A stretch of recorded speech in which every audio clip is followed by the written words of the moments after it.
Então, eu creio que tem algumas pessoas acho que de terça-feira pela manhã, acho que é Ana Paula Guiar, né? E outras pessoas também, porque durante a semana eu tive problema com minha internet, principalmente durante a terça-feira e quarta-feira pela manhã, né?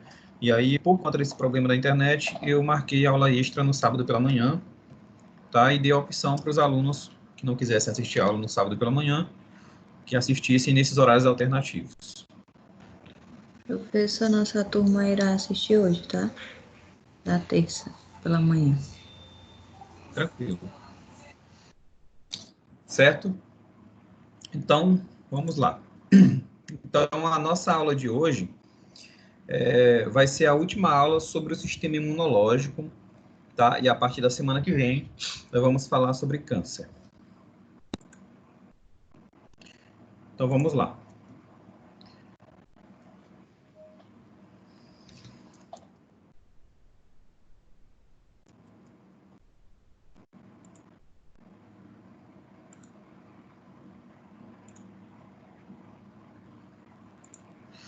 Então, inicialmente, né, vamos falar sobre a divisão do sistema imunológico, e a gente já vem falando de sistema imune já nas últimas aulas, nas 3 últimas aulas a gente falou sobre o sistema imunológico.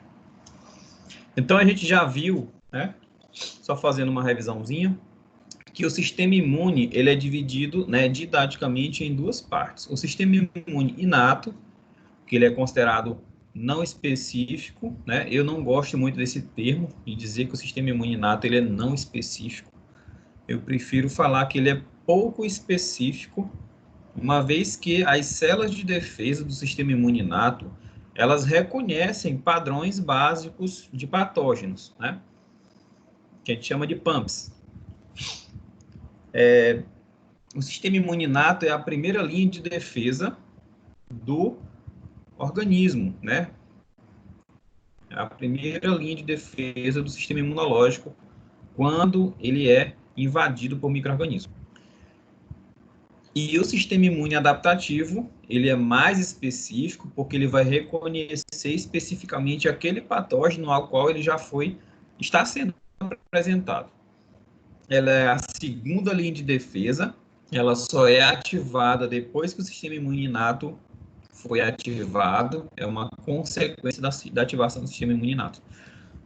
E esse sistema imune adaptativo, ele protege o organismo contra uma reexposição, ou seja, ele gera uma memória imunológica.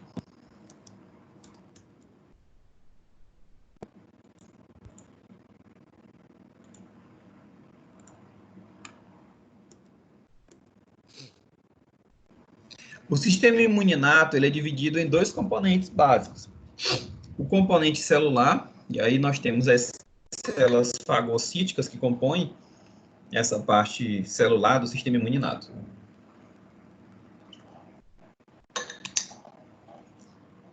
Como eu já falei para vocês, essas células fagocíticas, elas têm a capacidade de reconhecer padrões, né, moleculares associados a patógenos, que é chamado de PAMPs. E também existe o componente humoral, né, as proteínas de defesa que compõem o sistema imune inato, como o sistema complemento, né, as cininas, né, e as células, as proteínas inflamatórias de fase aguda, e outras substâncias, outras proteínas que auxiliam o sistema imune inato na resposta imunológica. Já o sistema imune adaptativo, ele é dividido em componentes celulares também e componentes humorais. Quais são as células que compõem o sistema imune adaptativo? São os linfócitos. Os linfócitos do tipo B e os linfócitos do tipo T. Tanto o CD4 quanto o TCD8. Tá? E as proteínas que compõem, né, a parte humoral do sistema imune adaptativo são os anticorpos. Então, a imunidade inata, também chamada de imunidade natural, aquela que você já nasce com ela é responsável pela resposta inicial ao patógeno. Então, quando o micro-organismo ele consegue penetrar, né, ultrapassar as barreiras físicas que protegem o organismo, como a pele, as mucosas, o muco, esse micro-organismo ele vai ter como segunda linha de defesa as células fagocíticas. Essas células têm a capacidade de reconhecer padrões moleculares que estão, né, presentes nesse patógeno, e essas células vão reconhecer e fagocitar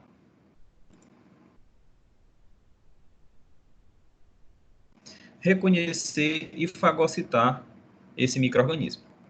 Também pode ser ativado algumas proteínas, algumas cascatas de algumas proteínas do sistema imune inato, como as proteínas da cascata de coagulação, as proteínas do sistema complemento e as proteínas das cininas.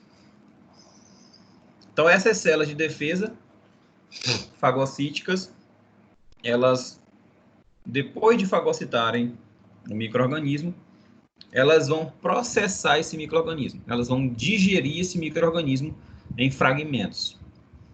Esses fragmentos, lá no fagossomo, elas vão se associar às proteínas do MHC, classe 1 ou classe 2.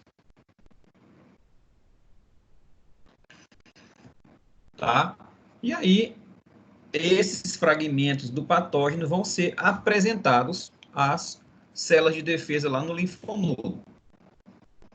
Então, os linfócitos B, que reconhecerem os antígenos associados ao MHC de 1, eles vão reagir, né? Eles vão se ativar, vão se multiplicar para fazer várias cópias, que a gente chama de expansão clonal, e depois, esses linfócitos B, eles vão começar a produzir anticorpos que reconheçam aquele patógeno ao qual ele foi apresentado.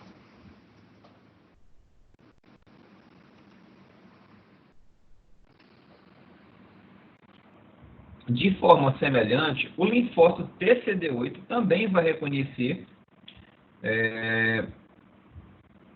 os antígenos que compõem o micro-organismo que foi fagocitado pelas células de defesa e estão sendo apresentados lá no linfonodo.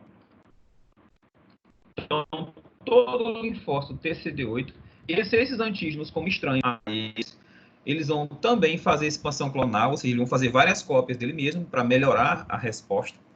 E cada célula resultante dessa multiplicação, ela vai ter a capacidade de reconhecer outras células que apresentem esse mesmo antígeno na superfície. Ou seja, ela tem a capacidade de reconhecer células infectadas por esse micro-organismo. E quando elas reconhecem essa célula infectada, elas induzem a destruição dessa célula. Certo? Então, aqui durante a atuação da imunidade inata, para impedir a penetração fácil de micro-organismos, nós temos várias linhas de defesa que compõem o sistema imune natural ou inato. Nós temos as barreiras físicas, que aqui está representada pelo epitélio, mas nós temos barreiras químicas também e proteínas de defesa. Exemplo de barreira física, nós temos a pele. A epiderme, né, que é a camada superficial da pele, ela é composta por 5 camadas. Então, a epiderme tem 5 camadas.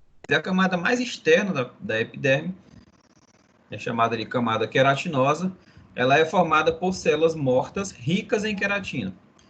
E elas são impermeáveis. Então, praticamente nada passa por essa camada. Inclusive, água não passa, vírus nem bactérias. Professor, mas a pele não libera suor? E esse suor não vem do corpo? Vem, mas esse suor, ele passa através dessa camada, através dos canais, né, dos dutos da glândula sudorípara, tá? O suor, ele é produzido pela glândula sudorípara e consegue chegar à superfície da pele, não atravessando a camada queratinosa, mas seguindo ali os dutos, né? Aqui nós temos exemplo aqui de uma glândula sudorípara, e o suor que é produzido aqui, ele vai para a superfície da pele através desse duto e emerge aqui nesse orifício.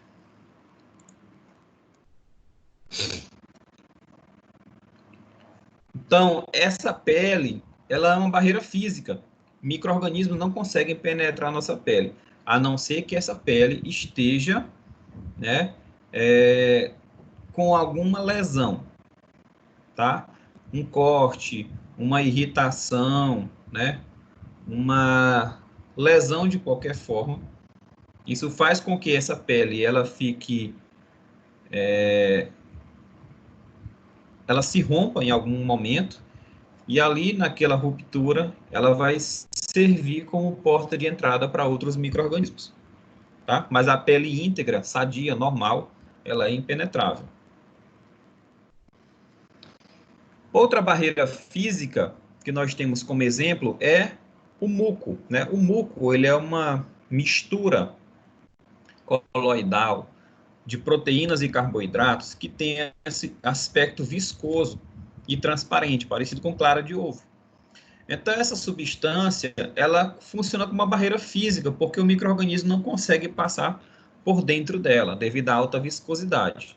Além do mais, esse muco também tem substâncias químicas antimicrobianas. Então, exemplo de muco que é produzido, nós temos o muco produzido na mucosa vaginal. Principalmente durante o período fértil, a mulher produz uma grande quantidade de muco. Porque esse muco também tem um papel na concepção. Esse muco ele vai facilitar a migração do espermatozoide em busca, né, do óvulo que foi ovulado, geralmente no 14º dia do ciclo menstrual. E também as mucosas elas produzem substâncias químicas que auxiliam também no combate de micro-organismos, né? Como as substâncias ácidas encontradas, por exemplo, no estômago, no canal vaginal, que essa acidez ajuda a destruir micro-organismos. Além do mais, algumas mucosas produzem enzimas, né? Como lisozimas e fosfolipase A2. Essas substâncias elas têm a capacidade de degradar componentes das paredes bacterianas, tanto gram-positiva quanto gram-negativa. Então, as lisozimas são enzimas produzidas pelas células de defesa, como o neutrófilo, e também são encontradas em algumas secreções, como na lágrima, né? A lágrima e os neutrófilos produzem lisozima, e essas lisozimas elas destroem parede bacteriana, gerando a destruição da bactéria.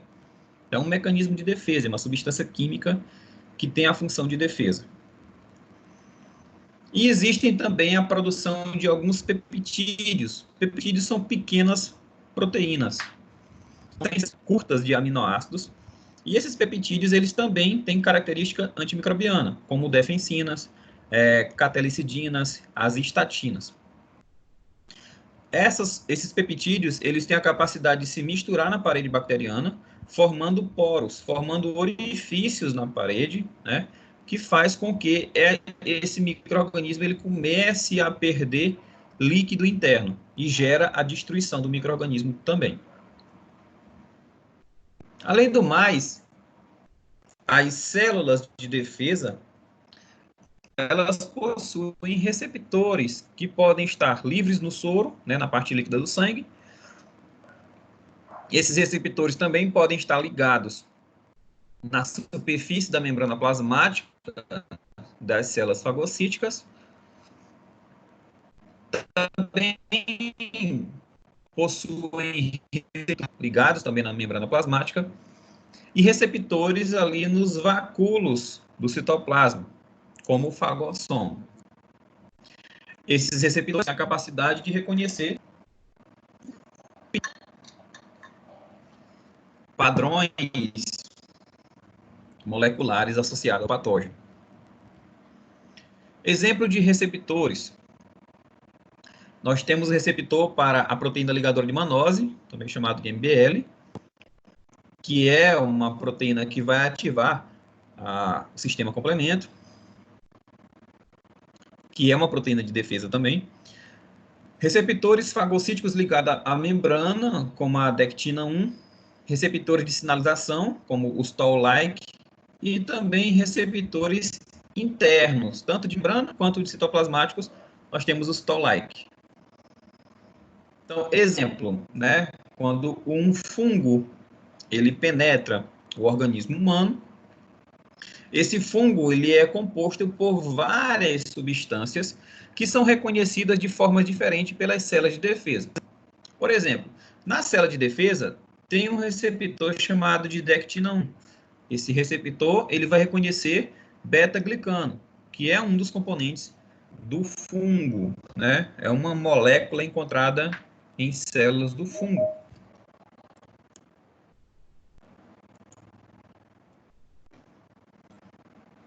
O receptor dectina 2, ele vai reconhecer a alfa-manosa, que é um polissacarídeo encontrado também em fungos.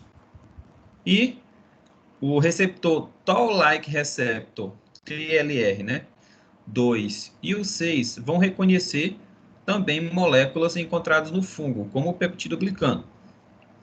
Então, o reconhecimento de qualquer uma dessas substâncias vão gerar reações internas na célula, reações químicas internas, que vão culminar numa resposta imunológica, ou liberando interleucinas, a interleucina 23, ou interleucina 12, ou interleucina beta 1.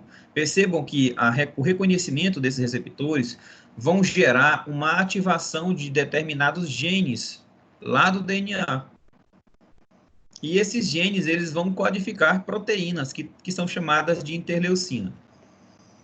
Essas interleucinas elas são proteínas de caráter inflamatório, elas vão gerar uma sinalização que vai direcionar a resposta imunológica. Por exemplo, a interleucina 2 ela vai ativar o macrófago na resposta chamada de TH. Então, esse macrófago ele vai ser ativado e vai fagocitar as células do fungo. A interleucina 23 gera uma ativação chamada de TH17. O TH17 ativa neutrófilos, que vão também fagocitar o fungo, e também ativa o sistema imune adaptativo. A interleucina 1-beta também vai gerar uma resposta de TH17, que também vai ativar neutrófilos e o sistema imune adaptativo.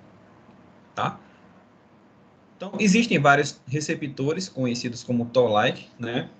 Como receptores da superfície da membrana plasmática e também receptores encontrados nas vesículas internas das células fagocíticas. Alguns de superfície, reconhecem substâncias comuns a determinados patógenos, como o lipopolissacarídeo, encontrado em diversas espécies de bactéria. Flagelina também, encontrada em diversas espécies de bactérias. E componentes celulares, como triacil, lipopeptídeos e diacil-lipopeptídeos. No interior das vesículas, existem receptores Toll-like que reconhecem sequências de material genético de micro-organismos.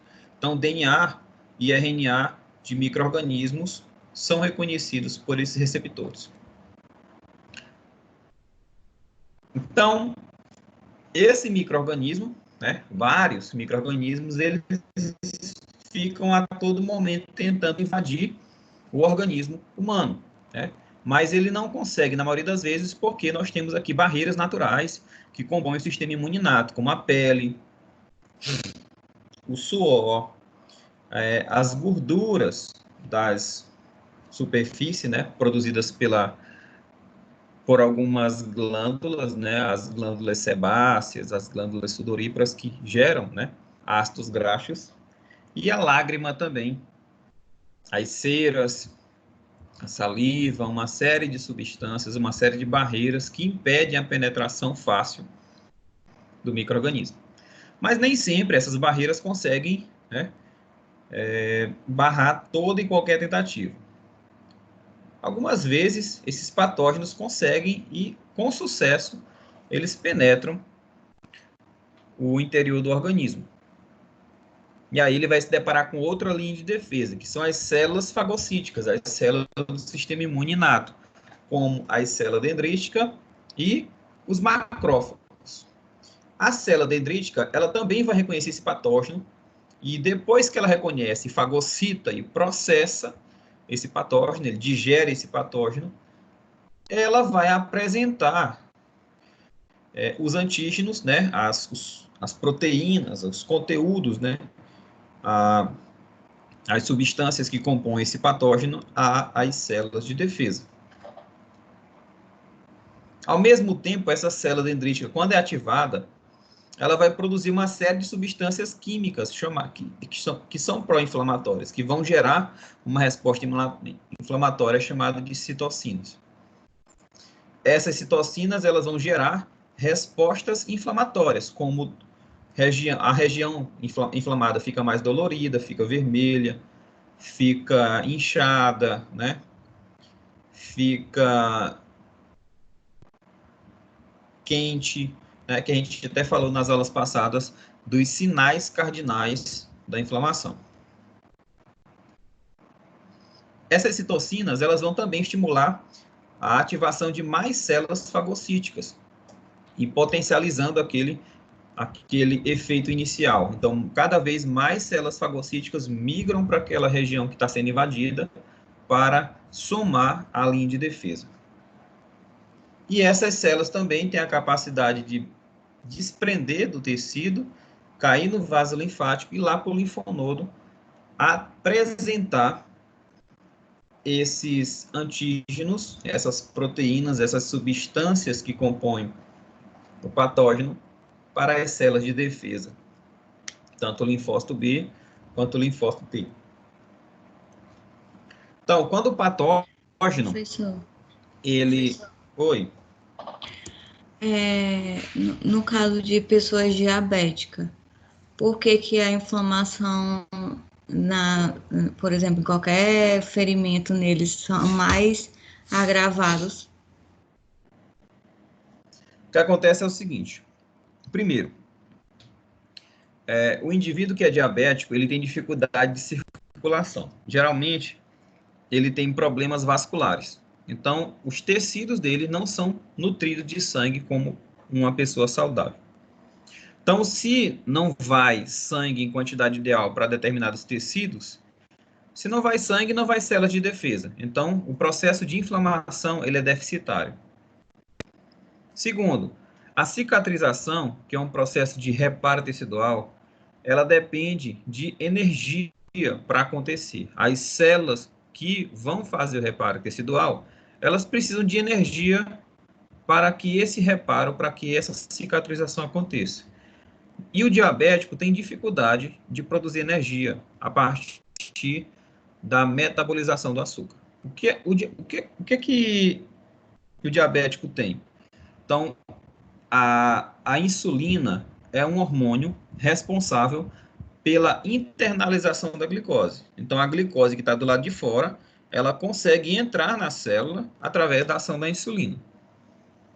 E dentro da célula, esse açúcar vai ser quebrado e transformado em glicose, em energia, tá? Para ser utilizado pela célula. O diabético ele tem dificuldade de sintetizar insulina. Então, o que é que vai acontecer? O açúcar vai ficar do lado de fora da célula, no sangue, e não dentro da célula.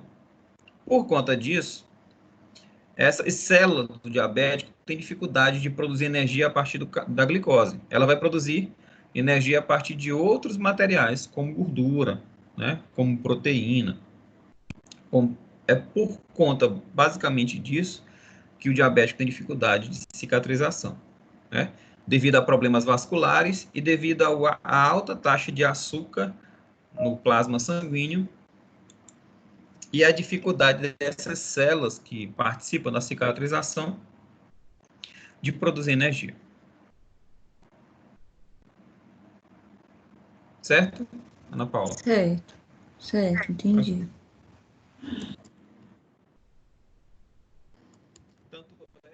Para reforçar aí, tanto é que o indivíduo diabético ele vai ter mais dificuldade de cicatrizar quando ele tiver com a sua glicemia descontrolada. Então, o diabético que faz a dieta dele, que toma o medicamento, que usa a insulina no tempo certo, na dose certa, e a glicemia dele fica ali em torno de 110, 90, próximo do normal, esse diabético ele vai cicatrizar melhor. Agora, um diabético que a glicemia dele dá 400, 500, 350, nesse caso, esse diabético vai ter dificuldade de cicatrização, mais do que o outro, tá? Tranquilo? Então, os patógenos, né, os micro-organismos, eles são reconhecidos pelas células de defesa através desses receptores de superfície que têm a capacidade de reconhecer partículas comuns a vários patógenos que a gente chama de PAMPs, né? Padrões moleculares associados ao patógeno. E também, esse patógeno ele pode gerar destruição tecidual. E essas células destruídas do próximo tecido, ela também vai gerar um tipo de padrão, né? De padrão molecular associado ao dano tecidual, que também são reconhecidos pelas células, as células fagocíticas. Tanto o micro-organismo quanto aquele tecido que está sendo destruído por ela. Então, toda vez que a célula fagocítica reconhece esses padrões moleculares, ela vai reagir produzindo substâncias inflamatórias, gerando processo inflamatório. E essas citocinas também, elas vão induzir a ativação da imunidade. Então, o processo inflamatório, ele é extremamente importante para o reparo tecidual, né? Então, o tecido, ele só vai cicatrizar depois que ele passar pelo processo de inflamação.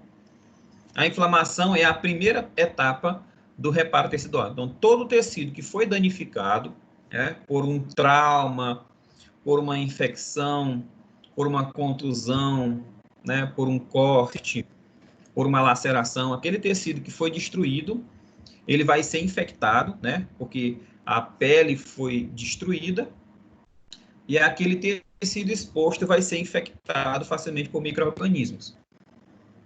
E as células de defesa vão reconhecer esses micro-organismos e depois vão começar a produzir citocinas inflamatórias. Em decorrência disso, essas citocinas inflamatórias têm a capacidade de recrutar mais células de defesa para aquele local da inflamação. Então, nós temos aqui, ó, as bactérias que penetraram o tecido. Essas bactérias vão ser, então, reconhecidas por células de defesa. Essas células de defesa vão produzir substâncias inflamatórias, como interleucinas.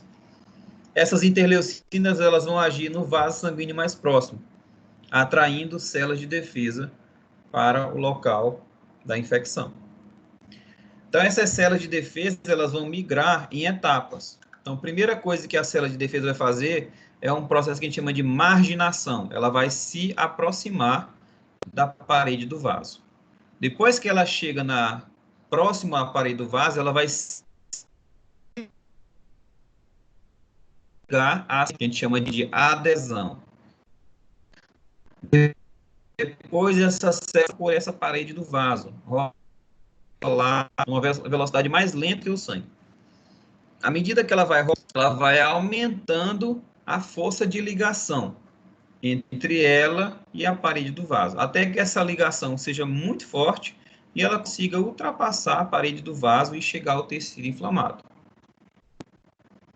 Esse processo de passagem da célula do sangue para o tecido é chamado de diapedese, ou também chamado de transmigração. Outra condição que acontece durante o reparo tecidual é a coagulação do sangue. Então, o sangue, naquele tecido que foi lesionado, ele vai mudar a sua viscosidade. Ele vai se transformar de líquido para uma substância gelatinosa, que é o coágulo. Isso tudo acontece devido à ação das plaquetas. As plaquetas, elas reconhecem aquele tecido que foi destruído e elas se aderem àquela superfície destruída, formando o que a gente chama de tampão plaquetário. À medida que essas plaquetas se aderem, elas também vão liberar substâncias ativadoras de mais plaqueta, e as plaquetas vão começar cada vez mais a se juntar naquele local. Além do mais, as plaquetas vão liberar substâncias químicas que vão ativar a cascata de coagulação, gerando a formação de malha de fibrina, que são aqui essas fibras azuladas aqui, que vão reforçar a força do coágulo.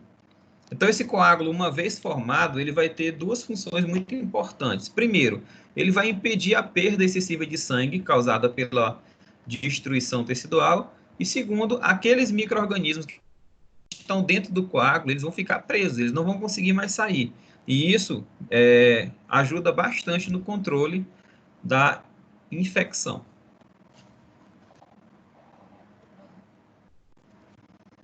Então, como a gente já falou, os patógenos eles possuem componentes comuns encontrados em vários micro-organismos, que a gente chama de PAMPs. Esses PAMPs eles são reconhecidos pelos receptores de reconhecimento de padrões, chamado de PRR. E aí nós temos vários receptores desses que a gente acabou de falar, né?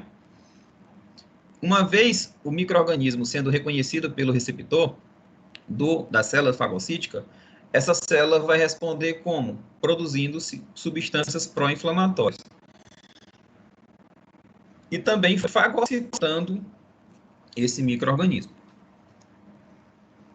Uma vez essa célula produzindo substâncias inflamatórias, essas citocinas inflamatórias, elas vão cair na corrente sanguínea ou vão se difundir pelo tecido até se ligar em uma célula-alvo.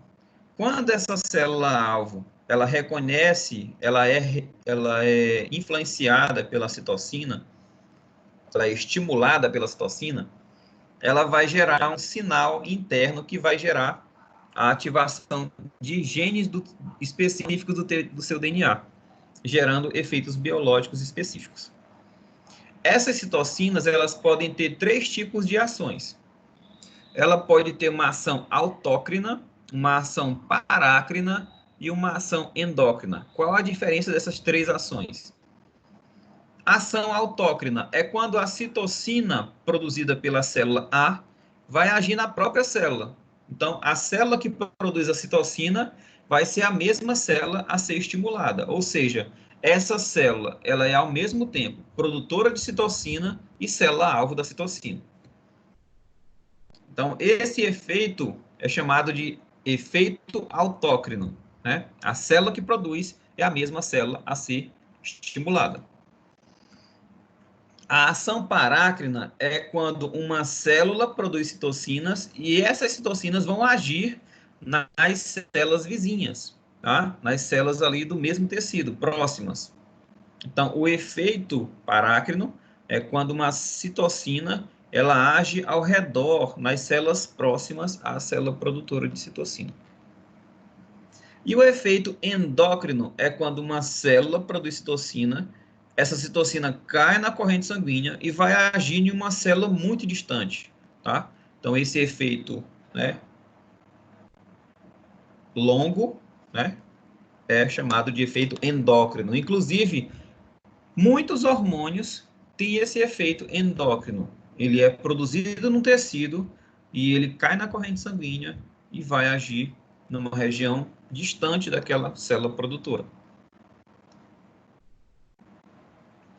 Exemplificando, nós temos várias citocinas inflamatórias e anti-inflamatórias produzidas por uma célula de defesa. E elas são divididas em grupos, né? Que têm ações semelhantes. Então, exemplo, nós temos aqui um grupo de citocinas pró-inflamatórias, como a interleucina 1-beta, interleucina 2, interleucina 6, 7, 8, 12, interleucina 17, interferon gama, fator de necrose tumoral alfa. Dessas aqui, as mais comuns, as que são mais produzidas, né, as mais estudadas, é a interleucina 6 e 12. Existe um grupo também de citocinas anti-inflamatórias, porque como a gente já falou em aulas anteriores, o sistema imune ele é modulado. Então, ele é estimulado, mas ele não pode ser estimulado em excesso e nem abaixo do esperado. Então, ele tem que estar ali numa faixa, né, de normalidade, nem a mais e nem a menos.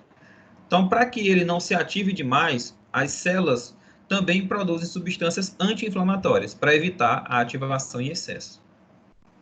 Exemplo de citocinas anti-inflamatórias, nós temos a interleucina 4, 5, 10, a 13 e o TGF-beta. E também tem as quimiocinas. As quimiocinas têm a capacidade de atrair células de defesa, como interleucina 8, MCP1 e MIP1-beta. E também existem os estimuladores de medula óssea.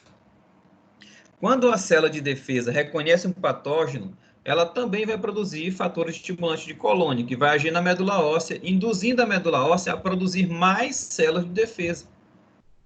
Tá? Por isso, quando o indivíduo tem uma infecção bacteriana, se ele fizer um hemograma, lá vai ter um aumento de neutrófilos na corrente sanguínea dele. Tudo isso por conta da resposta que a medula óssea faz em decorrência do aumento da produção de fatores estimulantes de colônia. Então, o que cada uma dessas interleucinas faz? Então, vamos exemplificar aqui algumas, né? Então, o TNF-alfa, ele é um indutor da inflamação local, né? E essa inflamação, ela é importante, porque ela vai controlar, né, essa infecção. Então, a inflamação, ela é uma resposta tecidual a uma infecção. E essa inflamação, ela é importante para o reparo tecidual, ela é a primeira etapa. Então, qual a função da inflamação? É gerar, né, um aglomerado, uma atração de células de defesa naquele local que está sendo invadido por micro-organismos para que eles sejam destruídos, os micro-organismos. Então, o processo inflamatório local, ele funciona como uma espécie de faxina, de limpeza que as células de defesa vão para remover o máximo de patógeno possível. Depois que esses patógenos são eliminados, e aí a inflamação é controlada, se inicia o processo de cicatrização. Então, o tecido ele é mais facilmente cicatrizável quando ocorre um controle da infecção. Então, por exemplo, um ferimento que está infeccionado, cheio de pus, ele dificilmente vai cicatrizar. Ele pode até cicatrizar, mas vai demorar muito mais. Porque o processo de cicatrização só se inicia depois do controle infeccioso.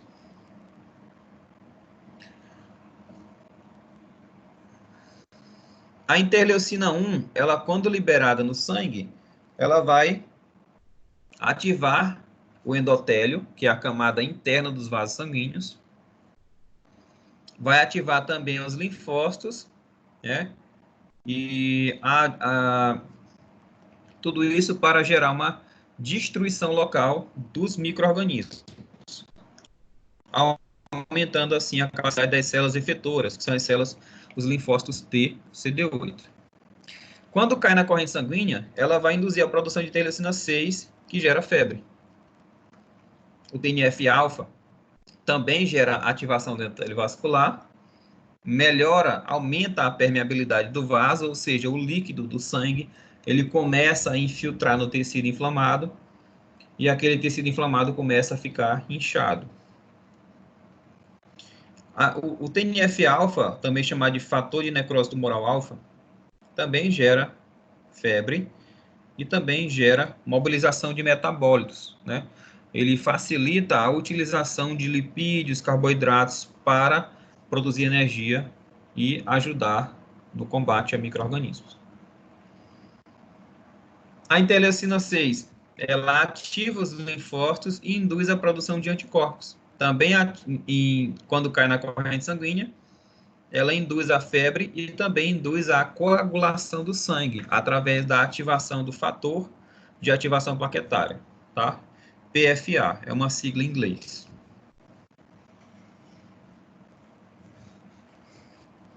A interleucina 8, ela é um fator quimiotático, ou seja, uma substância química que atrai células de defesa, principalmente neutrófilos, basófilos e linfócitos. A interleucina 12, ela promove a diferenciação, a ativação das células NK e dos linfócitos com resposta do tipo TH1.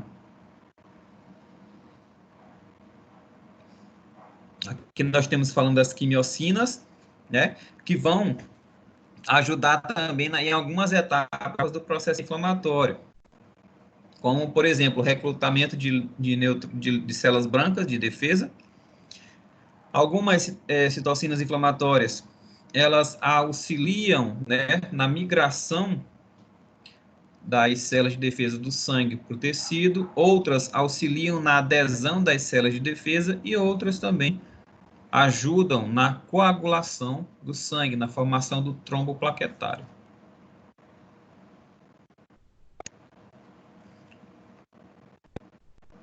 Essas citocinas inflamatórias também podem ultrapassar a barreira hematoencefálica e chegar até o cérebro, gerando efeitos. Algumas citocinas inflamatórias, elas também ativam células fagocíticas, como, por exemplo, ativam macrófagos e neutrófilos, induzindo elas a produzir mais espécies reativas de oxigênio. As espécies reativas de oxigênio são substâncias que ajudam na destruição do micro-organismo que foi fagocitado. Que é só mostrando aqui a ativação de alguns receptores pelas citocinas. E aí, como resposta, elas vão impedir a apoptose de algumas células, gerar sobrevivência do tecido, facilitar a quimiotaxia e aumentar a velocidade de migração das células de defesa. Essas quimiocinas, elas geram um gradiente. Então, as células de defesa, elas conseguem reconhecer e localizar o tecido inflamado através do direcionamento dessas quimiocinas. Então, elas vão para o tecido, reconhecem as quimiocinas e elas vão cada vez migrando para o tecido onde tem mais quimiocina do que o normal. Então, elas vão sempre migrando de uma região do tecido que tem menos quimiocina para o que tem mais, até ela chegar da infecção. É igual, por exemplo, quando tu chega em casa e sente aquele cheiro de comida, procurando o cheiro, até chegar na cozinha, que é o local onde tem mais cheiro. Tu vai sempre migrando do local onde tem menos cheiro para onde tem mais cheiro. Então, é basicamente o que as quimiocinas fazem. Elas atraem as células de defesa através desse rastro químico que elas produzem. Essas células, então, elas são atraídas para o tecido, como eu já falei para vocês, e elas migram para o tecido através de etapas. A primeira delas é a marginação. É quando o leucócito ele se aproxima da parede do vaso. Depois dessa marginação, esse leucócito ele vai reconhecer proteínas adesivas da superfície do vaso. E aí ele vai passar para a segunda etapa, chamada de adesão celular. Ele vai se aderir à parede do vaso. E só que essa adesão inicialmente é fraca. O que é que vai acontecer depois? Esse leucócito, né, influenciado pela corrente sanguínea, ele vai começar a rolar na parede desse vaso, e à medida que ele vai rolando, ele vai se ligando a mais proteínas adesivas.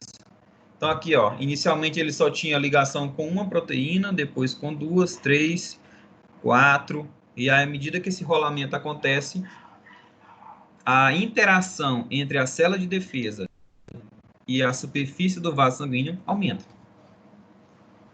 Até que essa interação fica forte o suficiente que consiga atravessar a parede do vaso, que a gente chama de diapedese.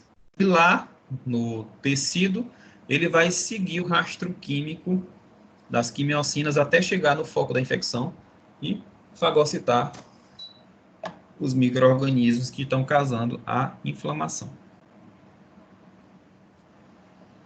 Então, essas citocinas inflamatórias, elas vão gerar uma série de modificações no tecido, como, por exemplo, a vasodilatação.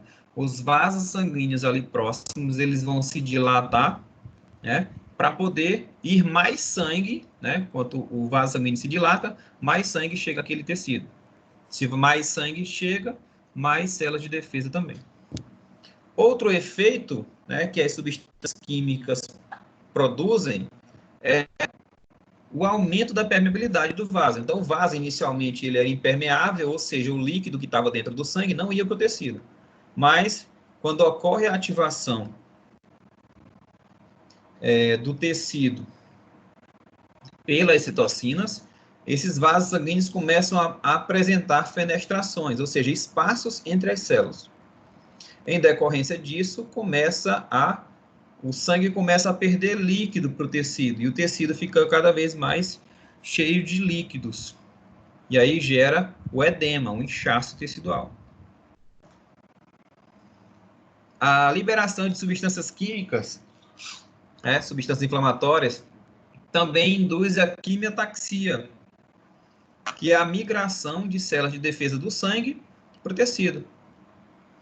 E algumas substâncias, né, algumas citocinas, quando são produzidas em grande quantidade, elas vão gerar uma resposta sistêmica. O que seria uma resposta sistêmica à inflamação? Eu já falei nas aulas anteriores, mas eu vou repetir. Então, a resposta sistêmica acontece em algumas inflamações bem diferentes. Tá? Eu até dei o exemplo do dente inflamado. Né? Quando o dente está inflamado, mas não está tão inflamado, aquele local do dente, né, ele vai estar vermelho, inchado, dolorido e quente. São os sinais cardinais da inflamação. Só que quando esse dente está muito inchado, além dessa manifestação local, né, da inflamação, o indivíduo ele vai apresentar manifestações sistêmicas de que tem alguma coisa inflamada no corpo dele. Então, ele vai apresentar febre, irritação, perda do apetite, ele vai ter letargia, né? Perda como é que é? Letargia esqueci o nome da palavra. Uma pessoa letárgica é aquela pessoa que fica sem ânimo, né? Só quer ficar deitado. Essa é uma pessoa letárgica. Geralmente, um indivíduo que tem inflamação no corpo sistêmica, ele tem isso, né? Essa inflamação pode ser causada por um parasita também, né? Por um vírus. Quando a pessoa tem uma virose, uma infecção bacteriana, ele fica com febre, né? Quando a infecção é grave, ele fica com febre, ele fica letárgico, ele perde o apetite, ele começa a emagrecer, ele fica irritado, Professor. sonolento. Tudo isso são... Oi. Eu acho também que cria ínguas, né?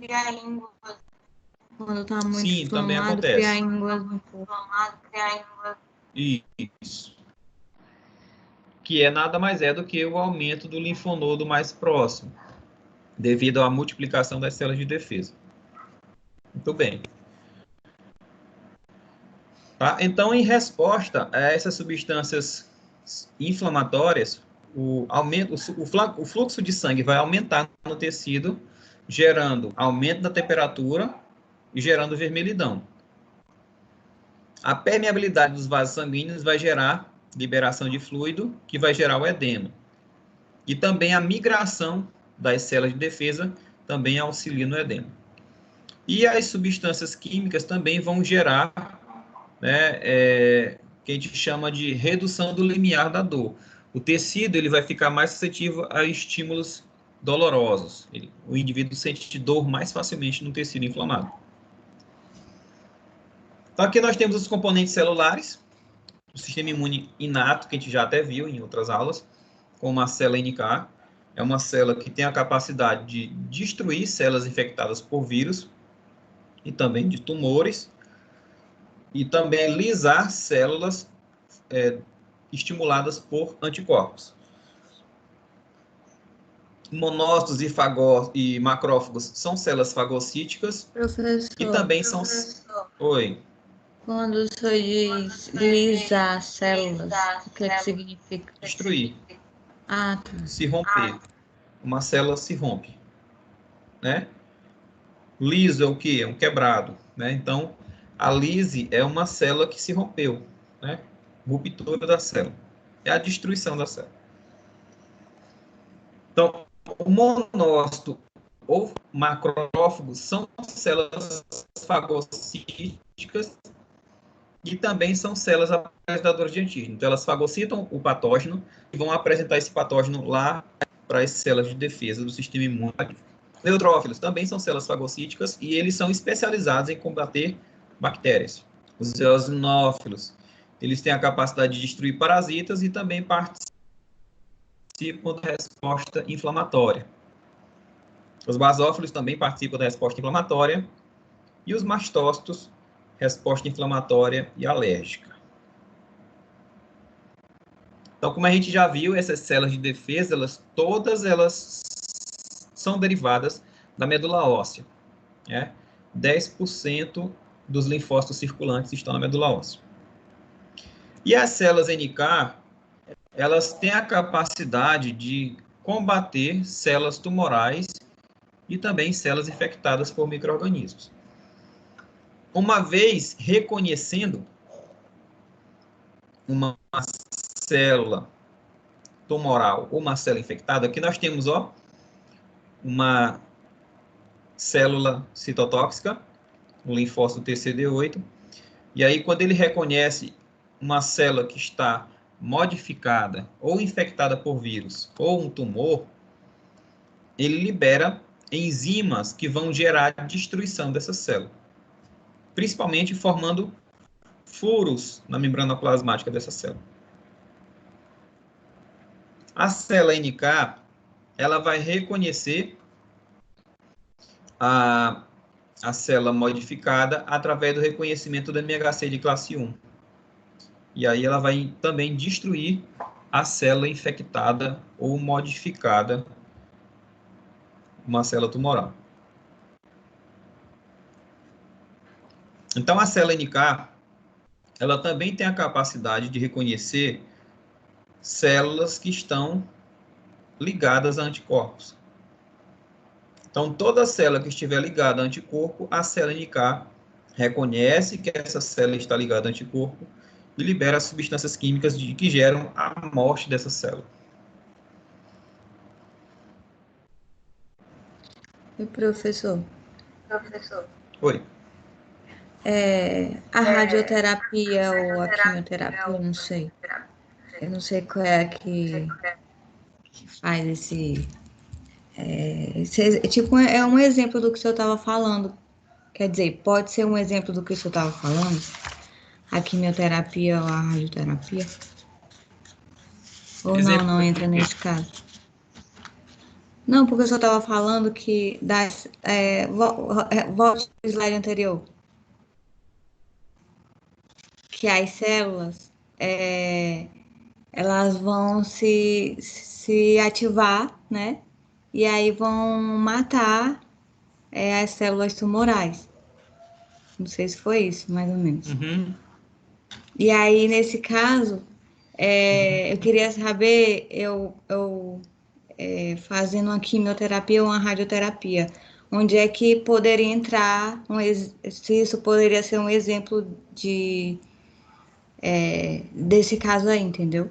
Não sei se eu formulei a Não, pergunta porque acontece direito. o seguinte, a radioterapia, ela gera uma incidência de raios, né, localizados no tumor e vai destruir esse tumor. Então, é um efeito físico, né? A quimioterapia são drogas que vão destruir células de acordo com algumas características dela. Por exemplo, células que se multiplicam muito rápido. Então, alguns quimioterápicos, eles têm como alvo as células que se multiplicam rápido. As células tumorais se multiplicam rápido? Sim, então elas vão ser destruídas. Mas só são as células tumorais que se multiplicam rápido? Não. Então, essas outras células que também se multiplicam rápido também vão ser atacadas pelos quimioterápicos. As células da pele, né? Por isso que o indivíduo que está com quimioterapia, ele fica com a pele muito ressecada. As células da raiz do cabelo, por isso que o cabelo, porque as células tronco da raiz do cabelo, do bulbo capilar, elas são atacadas pela quimioterapia e o cabelo fica cada vez mais fraco até cair. As células da mucosa gástrica, da mucosa intestinal, por isso que o indivíduo ele tem náusea, tem vômito, tem diarreia. As células da medula óssea também são atacadas porque elas se multiplicam muito rápido. Por isso que o indivíduo vai ter anemia, ele vai ter sangramento, ele vai ter imunossupressão, porque a medula óssea deixa de produzir em quantidades normais hemácia, ele vai ter plaqueta, aí ele vai ter sangramento. Aí ele vai ter também pouca produção de células de defesa. Por isso que alguns que estão fazendo sessão de quimioterapia fica com o sistema imune tão deprimido que fica, porque qualquer infecção pode ser letal para eles. Tá bom? Então, o ataque dos quimioterápicos e radioterápicos é um pouquinho diferente. As células de defesa, elas são extremamente específicas. Então, elas conseguem diferenciar uma célula normal de uma célula tumoral, tá? Entendi. Inclusive, algumas técnicas mais recentes para o tratamento do câncer, que a gente chama de imunoterapia. O que seria essa imunoterapia? É você treinar, vamos dizer assim, o sistema imunológico do próprio paciente para que ele consiga reconhecer as células cancerígenas e destruir. É uma técnica mais eficaz, é uma técnica que não tem efeito colateral, porque as células de defesa reconhecem exclusivamente aquelas células alvo, né? E não tem efeito colateral.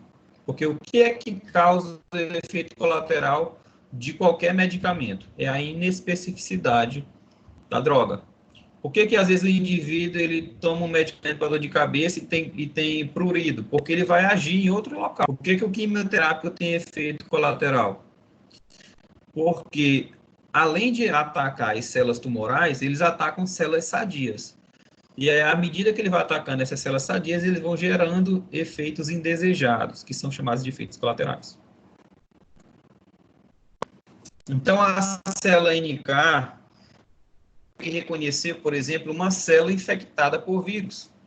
E aí ela vai liberar interferon gama, né, que vai gerar uma resposta mais eficaz no tratamento de vírus.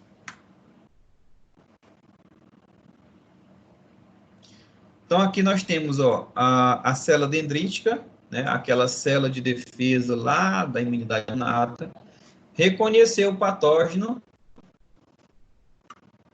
fagocitou o micro-organismo, e aí ele vai para o linfonodo para apresentar esse patógeno, esses antígenos, para os linfócitos TCD4, TCD8 e também os linfócitos B. Tá? O TCD8 ele vai se transformar numa célula citotóxica, uma célula que reconhece células infectadas pelo aquele micro-organismo e gerar destruição. O linfócito TCD4 ele vai estimular a ativação do linfócito TCD8 e do linfócito B. E o linfócito B vai produzir anticorpos, tá? Então, aqui nós temos a representação do linfonodo e alguns locais desses linfonodos onde são encontradas células. Por exemplo, aqui nós temos uma que a gente chama de folículo linfóide primário, que é encontrado uma grande quantidade de linfócitos de células B, de linfócito B. Essa região aqui azulada é chamada de área paracortical, onde tem grande quantidade de linfócitos T. Aqui são vasos linfáticos onde entram a linfa, né? Todo linfonodo ele tem vários vasos linfáticos aferentes, são aqueles vasos linfáticos que trazem a linfa para o linfonodo. E tem apenas um vaso linfático eferente, ou seja, o vaso linfático que drena a linfa desse linfonodo. Então, vários entram, apenas um sai. Esse linfonodo também ele recebe sangue por uma artéria e sangue através de uma veia. Como a gente já viu, né, as células de defesa elas são produzidas a partir da medula óssea. Essa medula óssea tem a capacidade de produzir hemácias, plaquetas e células de defesa. Algumas das células, como os linfócitos T, para ficarem maduros, eles precisam migrar para o timo e amadurecer lá no timo, para então ser uma célula madura. Então, o linfócito TCD8, ele reconhece uma célula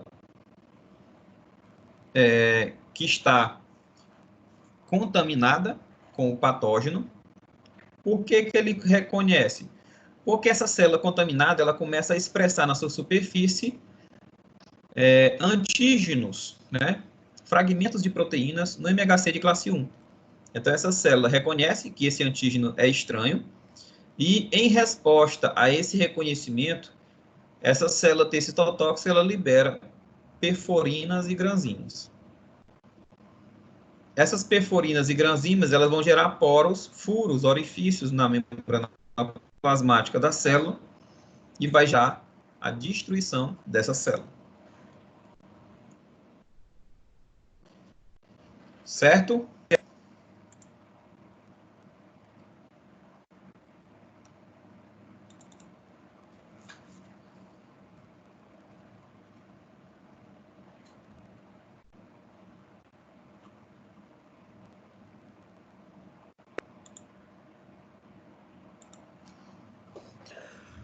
Só para a gente concluir, a gente falou muito do mecanismo celular, vamos falar agora como que essas substâncias químicas elas são produzidas.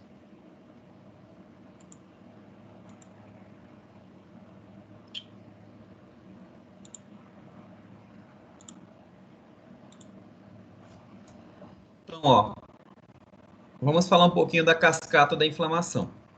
Então, a inflamação, como a gente já falou, é uma manifestação fisiológica que envolve as células de defesa, como linfócitos, neutrófilos, eosinófilos, basófilos, macrófagos e plaquetas.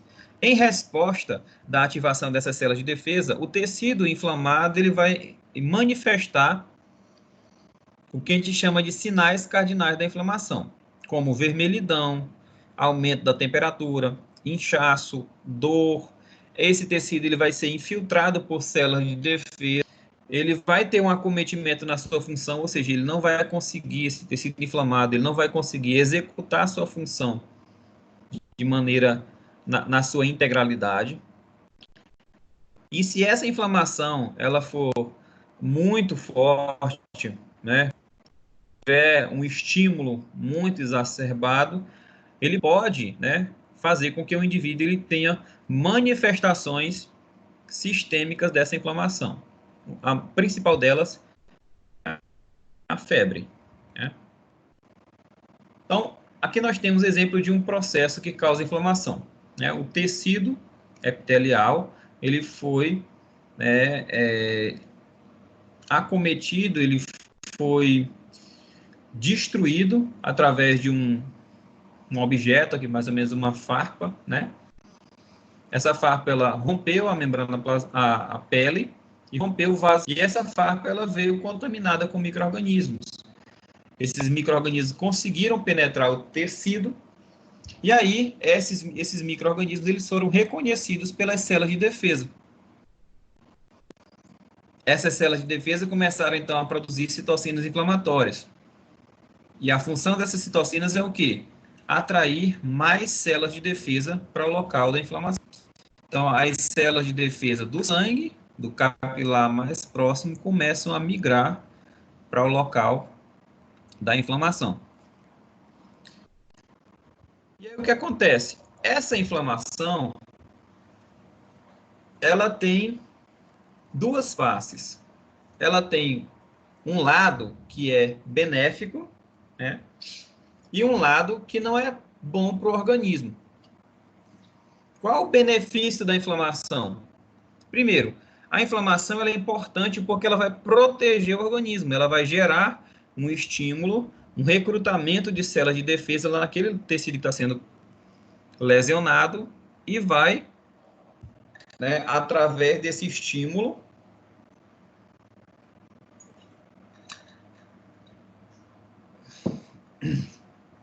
atrair mais células de defesa e essas células de defesa conseguem controlar essa infecção mais facilmente.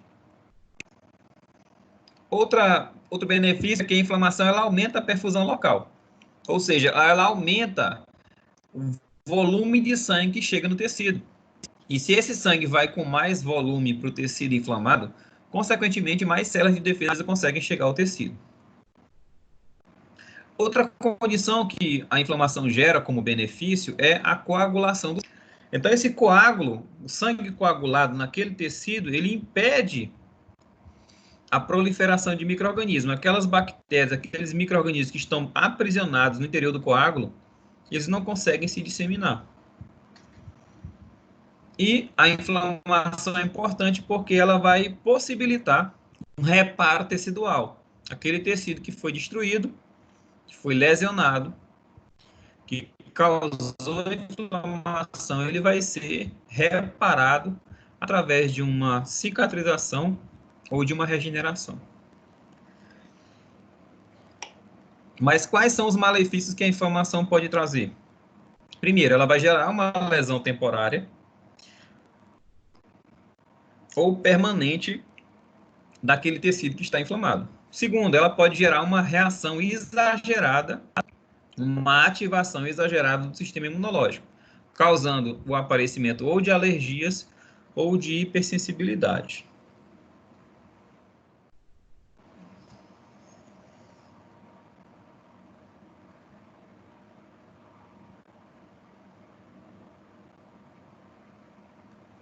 Tá?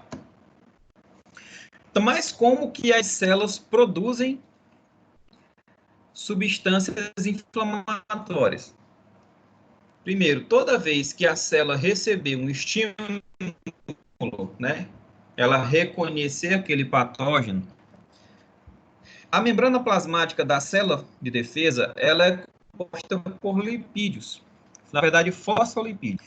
Então, através do estímulo, a célula ela vai ativar uma enzima chamada de fosfolipase A2.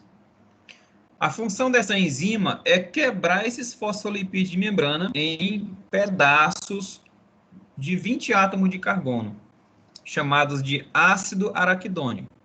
Então, toda vez que a fosfolipase ela quebrar o fosfolipídio de membrana, ela vai dar origem a uma molécula de ácido araquidônico, que é um ácido carbônico de 20 átomos de carbono. Esse ácido araquidônico, ele vai servir de matéria-prima para produzir várias outras substâncias que também têm 20 átomos de carbono. Tá? A gente chama de eicosanoides. Eicosa significa 20. Esse ácido araquidônico, ele pode ser transformado nessas substâncias através de algumas enzimas. Uma dessas enzimas é a ciclooxigenase, que pode ser do tipo 1 ou do tipo 2. essas ciclooxigenases, elas vão transformar o ácido araquidônico em mediadores inflamatórios, como, por exemplo, as prostaglandinas. Então, as prostaglandinas são substâncias derivadas do ácido araquidônico através da ação da ciclooxigenase. Então, a ciclooxigenase transforma o ácido araquidônico em prostaglandina. Qual a função das prostaglandinas? Gerar vasodilatação e inibir a agregação plaquetária. Prostaciclina. Tá? Inclusive, o vaso sanguíneo, ele produz prostaciclina diretamente, porque o vaso sanguíneo normal, ele não deve coagular sangue, tá?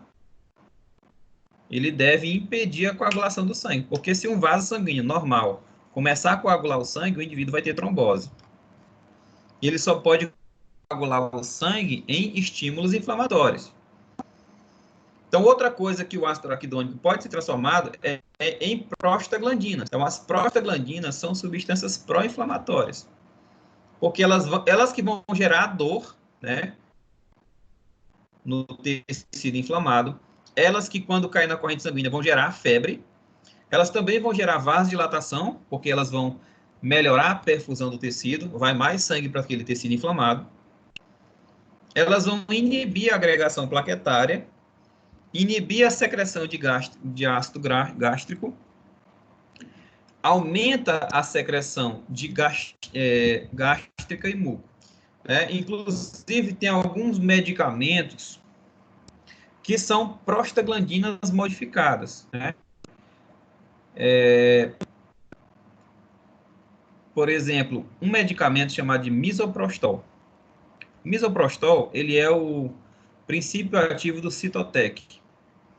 O Cytotec, ele foi desenvolvido como um protetor gástrico, porque ele é uma prostaglandina sintética, e aí ele vai fazer o quê? Ele vai impedir a liberação de suco gástrico, o indivíduo vai reduzir a acidez gástrica, e ele vai aumentar a produção de secreção gástrica, que é uma substância protetora do estômago. Só que esse misoprostol, ele também tem um efeito colateral, que ele gera contrações na musculatura uterina, e ele, por conta disso, ele é uma substância abortiva muito forte.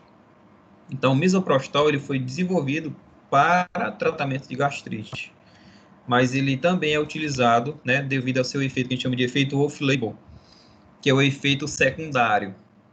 Nesse caso, o misoprostol, ele é mais utilizado pelo efeito secundário, né, o uso abortivo, por isso que a venda dele é controlada, é só venda para hospitais, para auxiliar no trabalho de parto. E professor, por que que... Oi. Eu sei que ele é bastante forte, essa medicação, mas tem casos de que as mulheres tomam ele, elas ingerem, né? E coloca também na vagina, introduz na vagina. Isso. Pois é. É oral e intravaginal.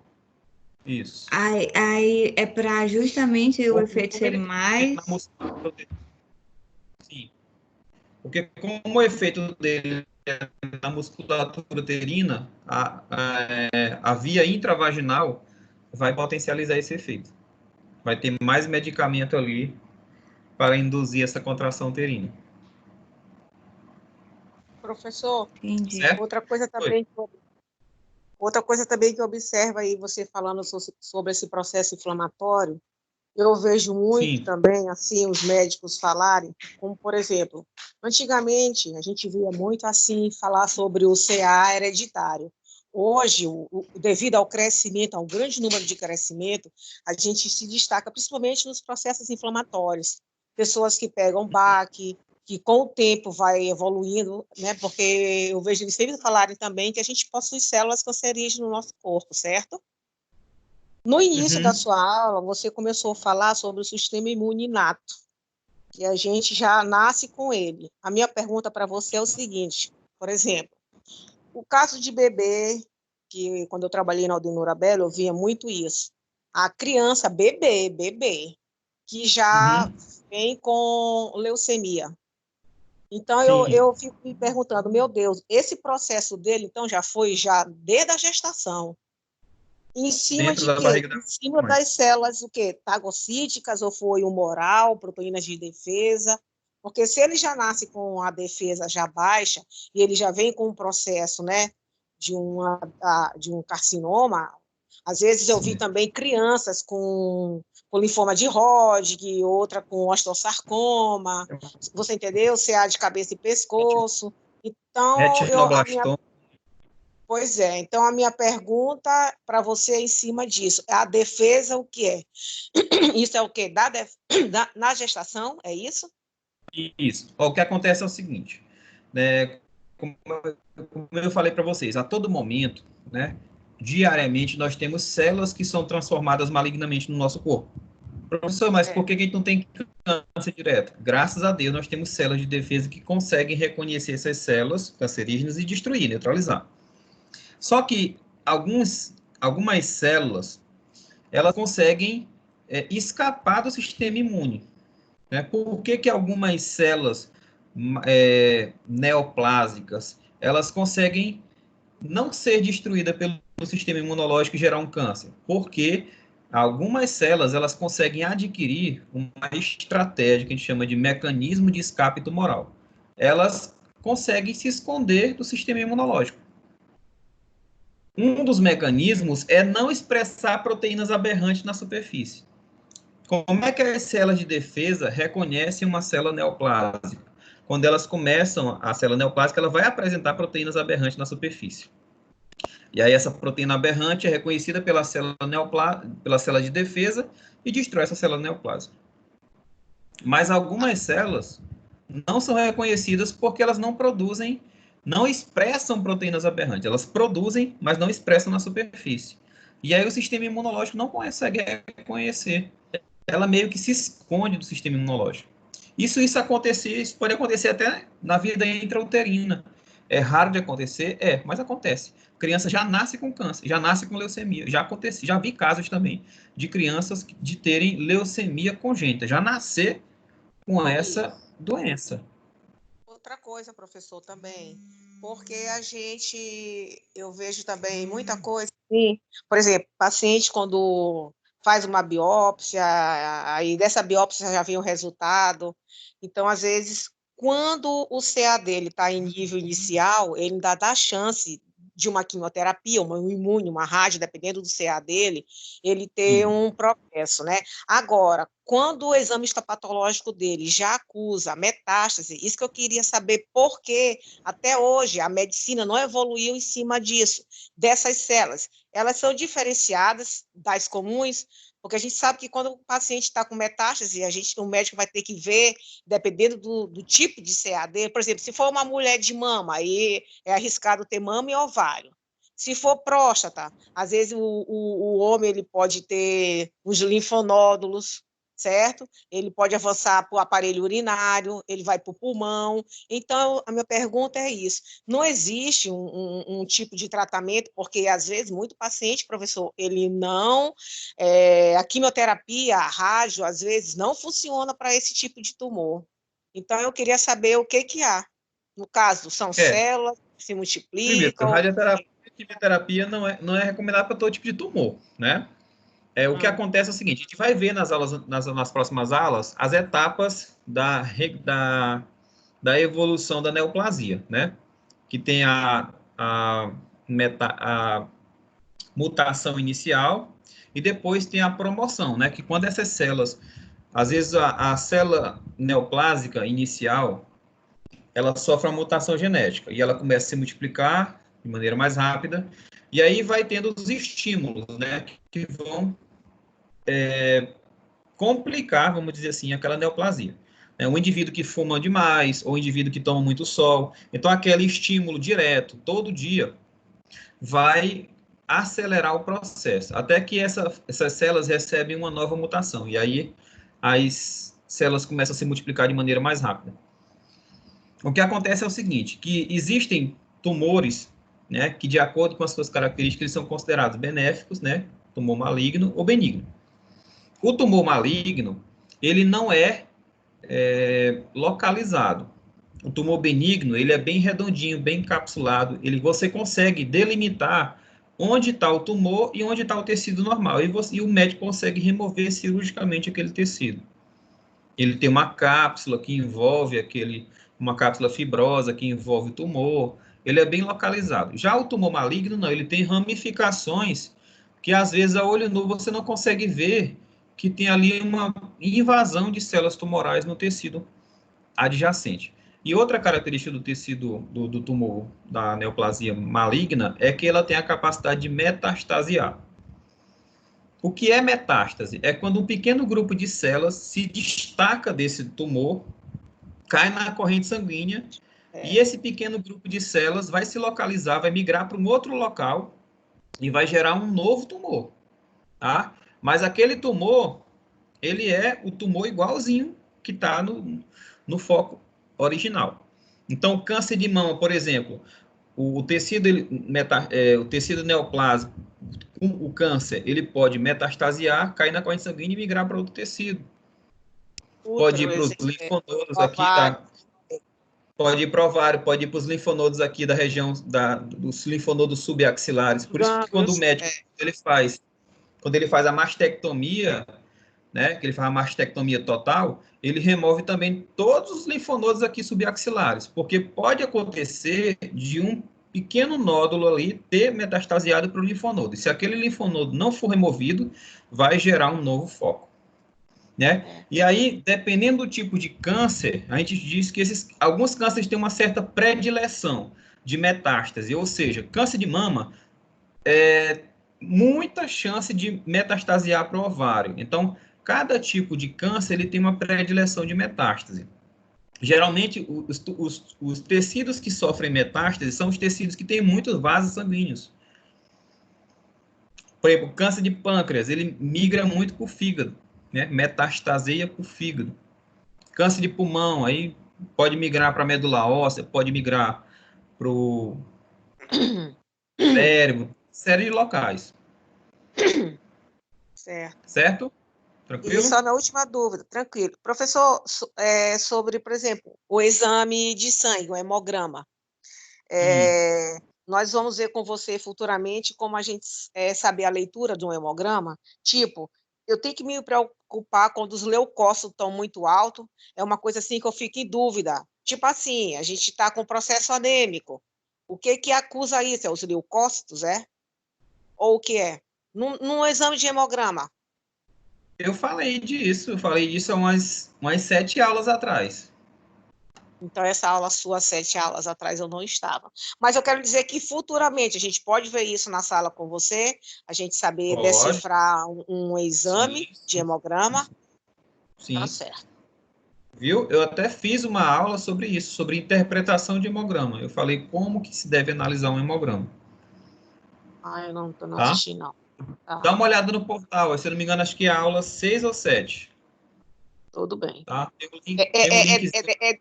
É da etapa 4, professor? Que a etapa 4 eu ainda não comecei. Tá na etapa 4, é isso? Não, na unidade 4 ainda não. Acho que é na unidade 2. Ixi. Tá, eu vou observar. Tudo bem. Tá? É uma videoaula que eu coloquei lá. Professor. Oi.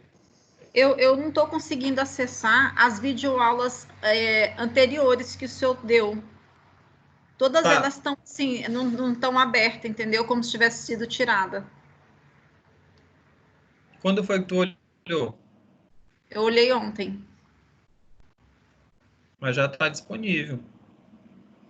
Ó, se tu eu não só tiver... A última que o senhor deu que eu consegui acessar. As outras estão tudo só o quadrinho escuro, como se fosse um vídeo indisponível. Ó, mas assim, talvez tenha sido seu antivírus ou o navegador que você está utilizando, se é o Chrome, se é o Mozilla, se é o Explorer. Tu pode fazer o seguinte também. Entra no meu canal do YouTube. Lá tem todas as aulas minhas. Tá? Bota no YouTube lá. Professor Irã Reis, tu vai encontrar. Tá ok. Tá, obrigada. E aí lá no meu canal tem o nome da disciplina e a data da aula que foi ministrada. Tá bom? Ok, obrigada. Nada. Então, só para concluir aqui, pessoal. Vamos lá. Aí, outra substância que o ácido araquidônico pode ser convertido é nos tromboxanos. São substâncias que vão induzir a agregação plaquetária. Então, a ciclooxigenase, que é aquela enzima que transforma o ácido araquidônico em substâncias pró-inflamatórias, essas substâncias elas vão gerar a vasodilatação, vão gerar o edema, a febre, a dor e também a redução da pressão arterial quando essa infecção ela é sistêmica, quando gera uma alergia sistêmica, por exemplo. Então, a ciclooxigenase pode transformar o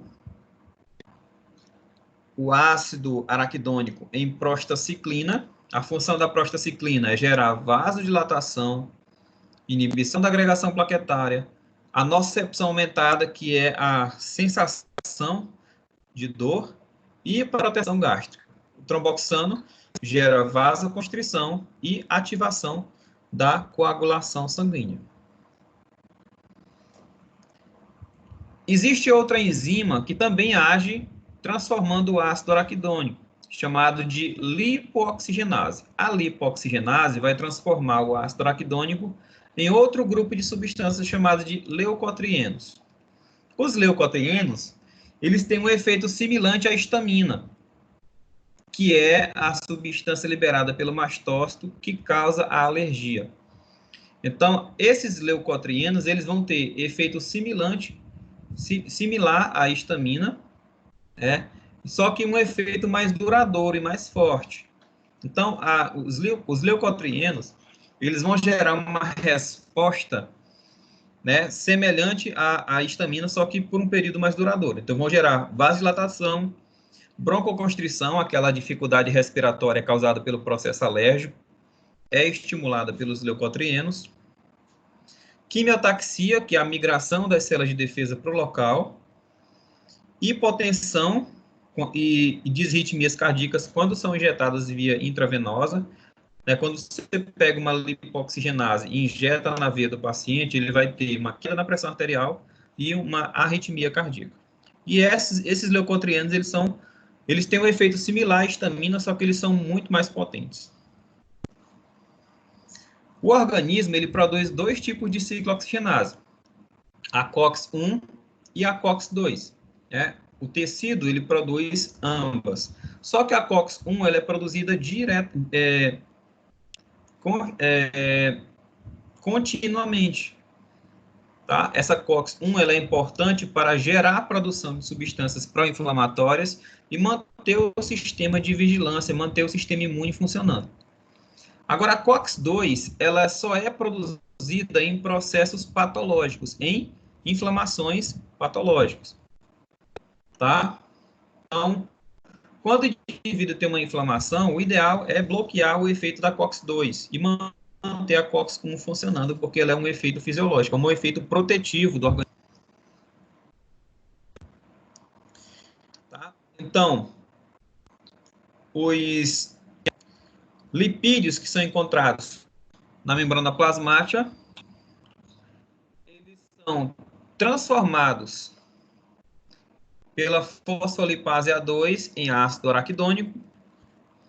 Esse ácido araquidônico, por sua vez, eles podem sofrer a ação da lipooxigenase, gerando leucotrieno A4, C4, D4 e E4.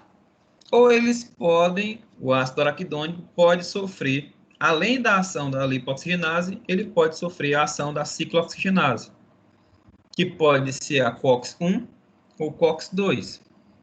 Essa ciclooxigenase vai transformar em prostaciclina e depois em prostaglandina e também em tromboxanos. Então, esse ácido araquidônico, por intermédio da ação da ciclooxigenase, vão transformar o ácido araquidônico em tromboxanos, prostaciclina e prostaglandinas. Cada uma vai ter um efeito diferente.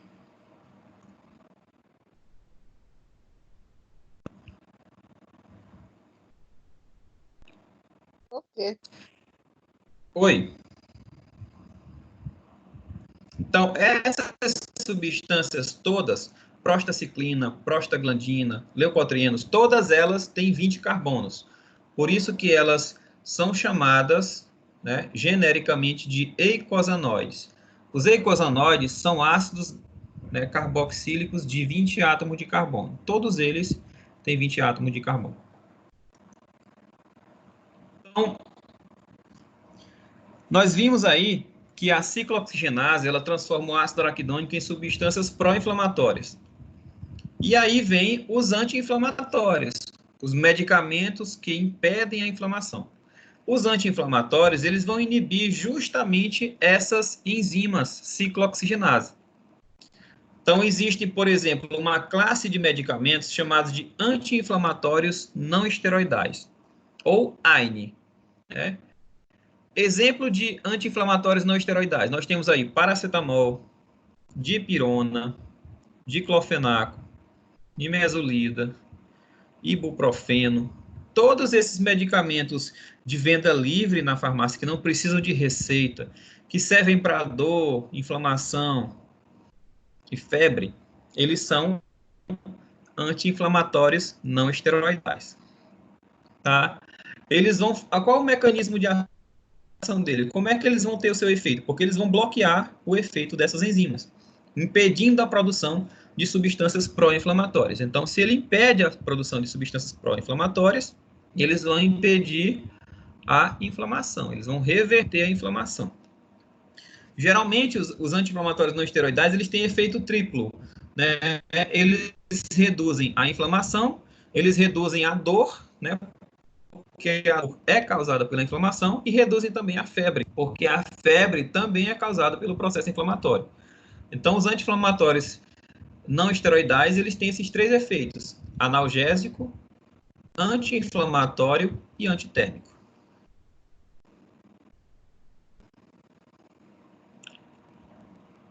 Certo, pessoal? Preferi não aprofundar muito nessa parte de medicamentos. Eu aprofundo mais com o pessoal de farmácia.